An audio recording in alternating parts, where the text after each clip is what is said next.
Welcome. I'm Sarah Kyle, Director of Community and Partner Engagement at Michigan 211, and this is From Hello to Help, a podcast series that aims to engage in meaningful conversations about health, human services, and resources essential to the daily lives of Michiganders. Today's episode is one we need to talk about because it's something as basic and essential as food. Right now, across our state and across the country, more and more families are really feeling the pressure of rising food prices, empty shelves, and less support. On top of that comes the news surrounding federal cuts to Supplemental Nutrition Assistance Programs, SNAP for short. As a result, food banks will likely see higher demand and call volumes to support hotlines will likely spike.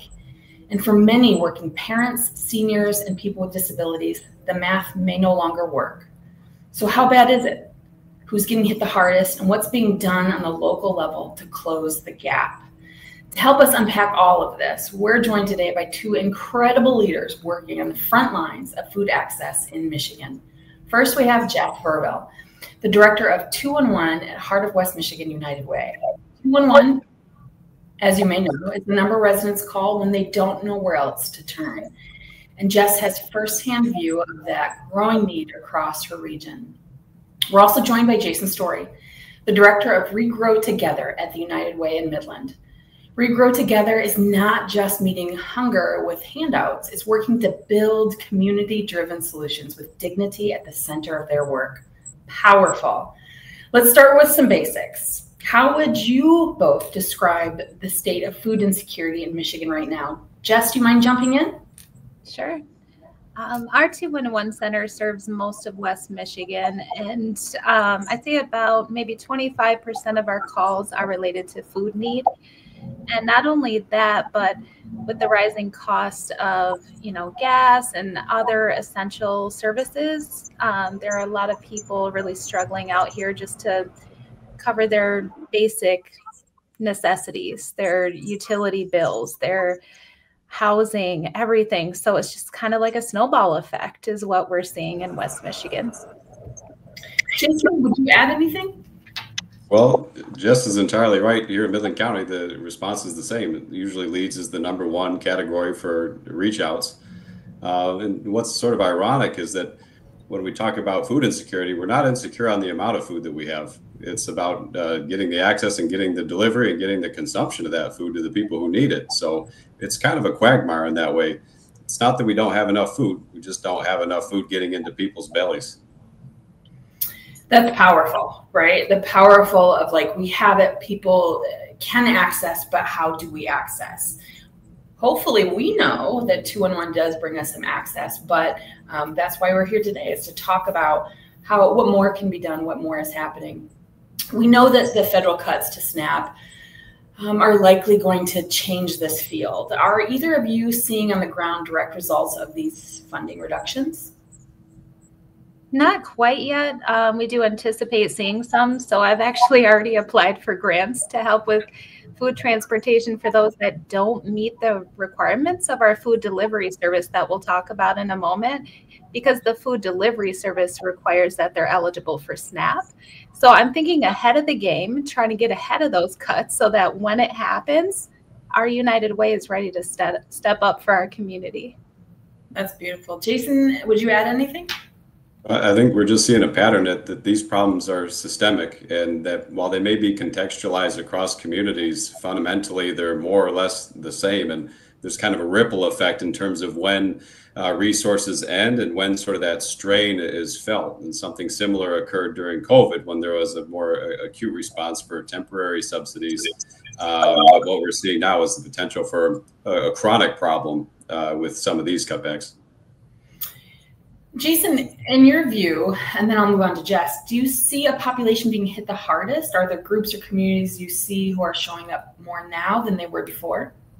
Well, one of the things is that, at least at our family centers where much of the food distribution occurs, if we're talking about the Alice population specifically, that idea of just being one crisis away from really being down on your luck. You're working hard and you're making it, but it doesn't take much to knock you back.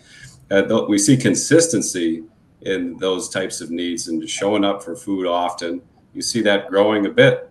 But one of the things that really sticks to me is, well, if we see the same families week in, week out, month in, month out, year in, year out, what's really going on? Because what we should be doing is designing interventions that help empower people beyond the basic needs. We've been calling that a Midland County. We want to see like food independence, where you're able to make your choices independently on how you eat and not relying on some of the programs. We're happy to help, but we want to see people not need our help. We'd rather see them help and contribute rather than just being stuck ongoingly receiving support. Right. And Jess, would you agree? Have you seen an increase in the ALICE population? And for those who are listening, ALICE stands for Asset Limited, Income Constrained, and Employed, which we used to use the term working poor. Jess, do you see the same thing? We do. I'd agree. And another thing I can see in the near future is more of the rural areas are really going to struggle because they're not as resource rich, as I like to call it, as maybe Kent County can tend to be, or Big Rapids. You know, there are just certain populations where there are more food pantries, there are more transportation services. And so we need to think critically ahead about, okay, where are the gaps and how do we fill them as a community? And I think, Jess, I'll start with you. Your team is doing some really cool work. Can you tell us more about what you're doing in this area of food insecurity? Sure. So we've been awarded a grant through MDHHS to allow for food delivery services for Kent County. Those that are eligible to receive food stamp benefits. So our 211 staff screen them for eligibility to see if they qualify. We verbally verify that they receive SNAP benefits and then ask if they are receiving those benefits or eligible to apply if they have a transportation barrier to get food. Because some people may have transportation maybe to get to medical appointments, but not to get to their food. So we've decided to offer 6-month Instacart Plus food delivery services. And when we kicked that off last year, we discovered that there were some hidden service fees to these folks that we're trying to serve.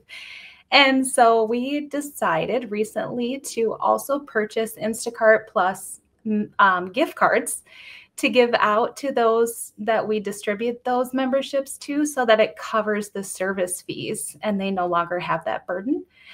In addition to that, we offer free transportation through Uber Health to go pick up food, because like myself, I'd rather pick out my own avocados or my own tomatoes and not depend on someone else to pick out my groceries. So that's what we're doing for Kent County, and I'm hoping that it will expand into the future.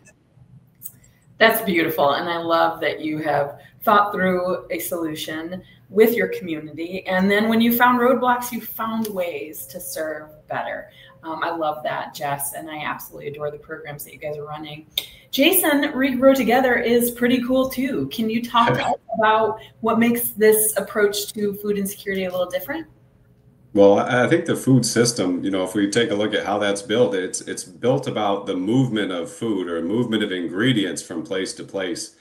But there's not necessarily an increased value across that chain. So you're taking what is probably already refuse, something that was either overproduced, something that wasn't desirable, maybe like something like lentils comes to mind, or beans is always something that we see a lot of, but we sort of move ingredients across. But if we think about having to add value across the value chain, it's not about getting access to food. It's about getting access to food that people will eat. So we were saying in a meeting, we have a Hunger Connections Council at Midland County, where United Way Midland County, where we talk about these things. It's not nutrition until someone eats it. It's potential until someone eats it. So if we take a look at being able to offer ingredients that are not being upcycled and adding value is a more simple way to put that, then we're just kind of moving ingredients and hoping that they find a home somewhere. So what Regrow Together is upcycling motif, frankly. We take those ingredients that we have in abundance across the region, working from the Food Bank of Eastern Michigan regionally with Hidden Harvest as well, and then locally with Phoenix Community Farms, and then working with our local food pantries as well. And what we do is we aggregate those ingredients. We take them to culinary programs that we have situated, and we put those ingredients into the aspiring cooks' hands. We take those ingredients and we increase their value by taking those ingredients and turn them into healthy meals. From there, then we get them to those traditional populations at our family centers. And what they like is, well, this is a meal for people who can or won't cook. That's definitely a help. And it helps make those ingredients that might otherwise not be so appealing, maybe a little bit more palatable through some culinary ingenuity. From there, yeah, and I'll just add, it's like, well, where does the 211 come in? Well, it's like, we know that someone's going to be hungry again in a few hours. So we need to use the meals as a conduit to be able to make connections with our clients, with our recipients, to be able to say, okay, well, what else is it besides food that's struggling, that's giving you a strain? We think about maybe the Maslow hierarchy of needs with, food being a basic need. If we're talking about the goal is for people to be thriving, not just suffering less, then we want to be thinking of beyond just taking care of that immediate baseline need. But it starts there. It's hard to think any further than right now if your tummy's rumbling. I would agree. I love that you both immediately talk about partnerships and other organizations and even national partners who are part of the work with you. Can you talk more about how you're engaging community in this shift from food crisis response to long-term food access and sustainability? And Jason, you've already started that conversation. Do you mind adding to it? Sure. So the original Regrow endeavor began as a response to COVID. The community recognized that restaurants in our area, in every area, were struggling because they couldn't have customers. We also knew that we had a need out there to feed our community.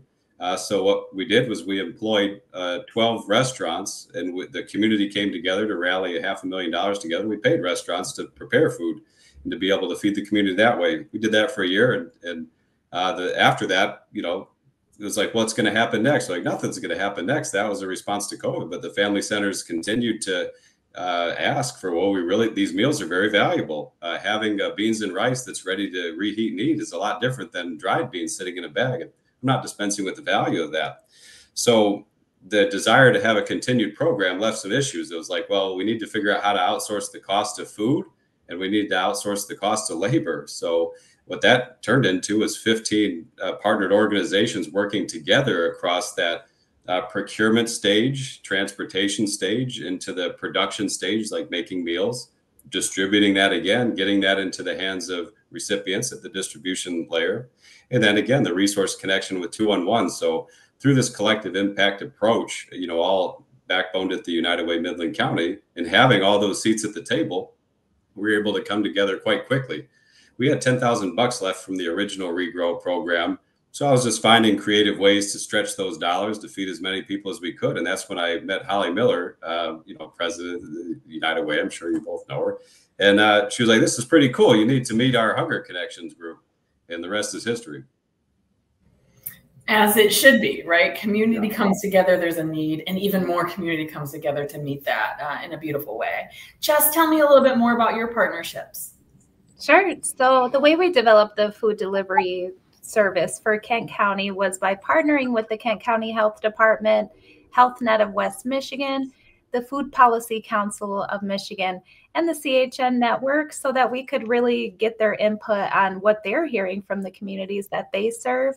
And then we've expanded to a few others, like the Hispanic Center of West Michigan, so that they could start referring the people that they serve to our food delivery service to be screened for eligibility and to be referred so we can meet more needs. My goal here, thanks for the invite, is to spread the word, because we're sitting on all these memberships and these gift cards, and we want to get them into the hands of those that are eligible to receive them and just struggling to pick up the call volume. I would say that is our goal, right? Is that when someone has a need, they can pick up the phone and dial, right? We often use the tagline, no one should struggle alone. That's one of the reasons that 211 exists. And we're hoping that people hear about these really awesome programs. And even if they're not in Kent County, not in Midland County, they will hear there are really great programs out there. And we'll pick up that phone, text, chat, however that works to get access to these. Thank you both. Before we leave, though, what do you wish more people understood about the connection between like SNAP and other support systems like housing, utilities, transportation? Do you see a connection? Do you mind taking that, Jess? Sure. Yep. What I would like people to know is even if they're not eligible for the typical programs like SNAP, especially as we face these cuts, 211's job is to problem solve and to meet needs. When we cannot find a solution on the base resources in the community, we look outside the box, we think outside the box, and then we look intentionally at our unmet needs too, to think about, okay, how do we fill these gaps? What are we going to do as a community? And so please call, please let us know what you're struggling with. Trust us to do our job to find the best resources to meet your needs. Jason, would you add anything? Yeah, I think, I think a lot of people have been through hard times. And when we think about people who might be reaching out for help, I think that sometimes it can be so easy to think about the distance between where we're at and where we want to be, maybe where we need to be. And sometimes it can be easy to insist on, well, until I can find a big solution that takes me all the way across, I'm not going to take any smaller steps. And sometimes that can be frustrating because maybe you want to be able to get to a better place sooner and faster, especially when you've got people counting on you. But I'd say never undervalue, improving life through one meal at a time, one connection at a time, one resume at a time, one social group at a time, those little bites. That's usually how things go, and taking that step by step. And then over time, it's amazing what's possible when you take that type of approach day after day, week after week. It stacks up pretty quick. It is amazing what's possible. Thank you both. Thank you, Jess and Jason, for joining us from Hello to Help. We appreciate the work that you're doing, sharing this information, and really just bringing dignity and excitement to serving Michiganders. To our listeners, if you have food insecurity, if you need support, we encourage you to get in touch with 211. We have the ability to make sure that we can get you the support, if it's available in your community, to the appropriate place, and it's what we live for. Don't forget to follow us on social media and visit our website at mi211.org for more information on the many, many, many resources available to you through 211 in Michigan. Thank you for listening, and we look forward to having you with us next time on From Hello to Help.